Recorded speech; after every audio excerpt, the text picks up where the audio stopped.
Imagine a man cursed with a mind too vast for his own happiness. He sees too much, understands too deeply, and feels the weight of existence pressing down upon him.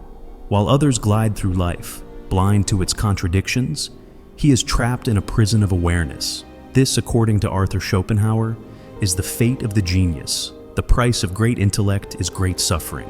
Schopenhauer, the 19th century German philosopher, argued that life is fundamentally driven by an insatiable will, a blind, ceaseless striving that never finds satisfaction. In his seminal work, The World is Will and Representation, he describes existence as a perpetual struggle where fleeting pleasures are drowned by an ocean of pain. But if ordinary people suffer because they are trapped in this cycle, the genius suffers even more because he understands the cycle itself. For Schopenhauer, intelligence is not a gift, but a burden. The more one perceives, the more one recognizes the futility of human desires. Most people live in ignorance, distracted by mundane pleasures, social pursuits, or ambition. But the highly intelligent, especially artists, philosophers, and poets, are condemned to see through these illusions. They realize that behind love, wealth, or fame lies only emptiness. The genius is therefore isolated, unable to participate in the distractions that make life bearable for others.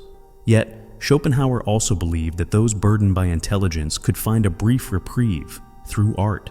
Music, poetry, and philosophy allow the genius to momentarily step outside the ceaseless struggle of the will. Great artists do not simply create, they attempt to transcend suffering by transforming it into beauty. In this sense, their creativity is both a curse and a salvation. It isolates them, yet it also gives them a means to process their suffering. Schopenhauer's insights resonate deeply in our modern world. Today, intelligence and creativity are still linked with anxiety, depression, and alienation.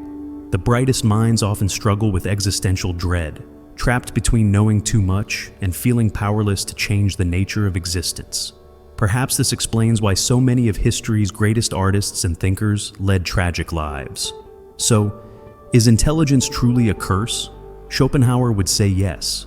To see the world clearly is to recognize its suffering, and to be gifted with genius is to bear an unbearable weight. But perhaps there is another way to view it, as a responsibility. The greatest minds do not merely suffer, they transform their suffering into art, into knowledge, into something that enriches humanity. In the end, their pain may not be in vain, but rather a sacrifice that brings meaning to the meaningless. Schopenhauer's philosophy may be bleak, but it leaves us with an undeniable truth. Those who see further often walk alone. And yet, it is precisely those lonely visionaries who illuminate the darkness for the rest of us.